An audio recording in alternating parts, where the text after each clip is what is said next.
mettre des chaussures serrées, des robes à felbalé, felbala. Rester debout des heures lors des cérémonies. Pouf, la princesse Pomme, ce qu'elle aime, c'est sauter dans les flaques d'eau, grimper tout en haut du chêne, faire la course avec les filles du fermier, manger des mûres sauvages et toutes sortes de choses amusantes.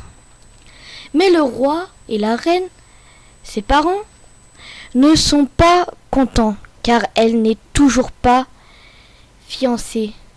Et ça, princesse Pomme, ça rend triste aussi. Ça la rend triste aussi. Un jour, elle entend l'histoire de sa cousine, la princesse au petit pois. Tu la connais aussi? Non? Et Pomme décide qu'elle ne se trouvera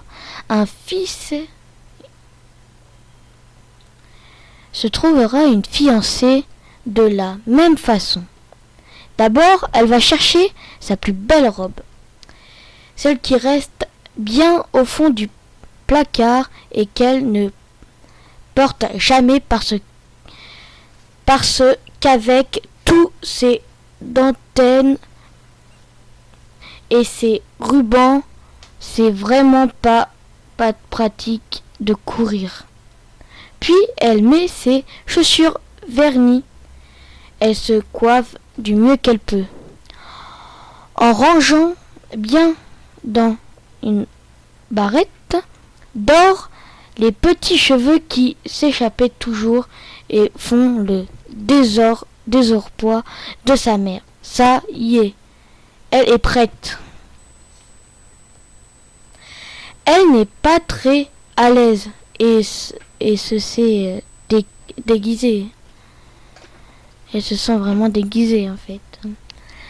Comme un arbre de Noël, mais bon, il faut ce qu'il faut.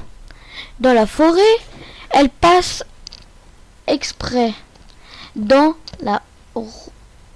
les ronces et dans la boue. Elle s'arrange bien déchirer la robe. Parfois, elle s'arrête et écoute les hiboux et écureuils qui grignotent leurs noisettes. Elle essaie d'avoir peu peur, mais elle connaît si bien la forêt qu'elle reconnaît tous les bruits. Et ça lui fait plaisir d'être là en pleine nuit, entourée des animaux sauter par-dessus les branches mortes. Bientôt, elle arrive aux portes d'un château. Sa robe est bien dégueulasse.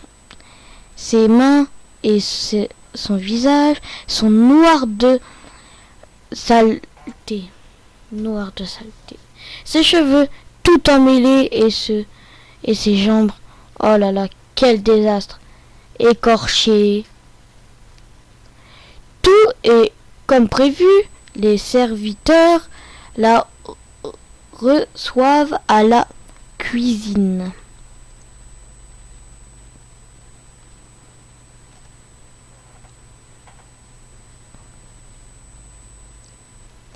Si, je suis la princesse Pomme, je me suis perdue dans la forêt. Conduisez-moi après à la reine.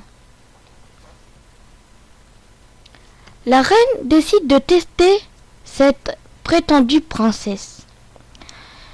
Elle aussi connaît l'histoire et de même que l'autre. Elle installe Pomme dans une chambre magnifique avec un lit au 100 matelas. Et dessus et dessous. Un petit pois, pomme d'or. Mâle, non, à cause des petits pois.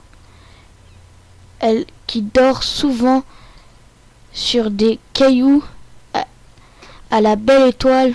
Non, c'est que le lit trop mou, trop doux. Le lendemain, au petit déjeuner, la reine demande: As-tu passé une bonne nuit?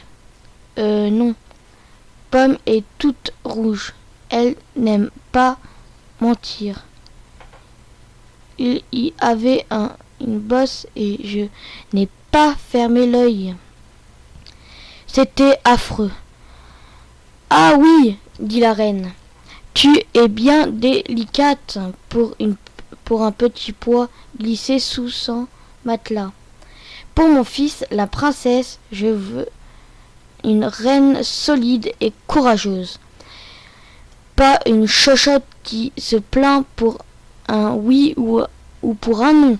D'ailleurs, une reine ne dort jamais sans plaindre. Tu as peut-être la princesse Pomme, mais tu n'y penseras pas, mon fils. Adieu. Pauvre Pomme, qui s'est forcée à jouer la délicate, elle qui en a fait en plein de santé. Tant pis, se dit-elle. De toute façon, il avait un gros bouton sur le nez, ce prince-là. La prochaine fois, je serai moi-même, et celui que j'aimerais devra m'accepter comme je suis. Fin.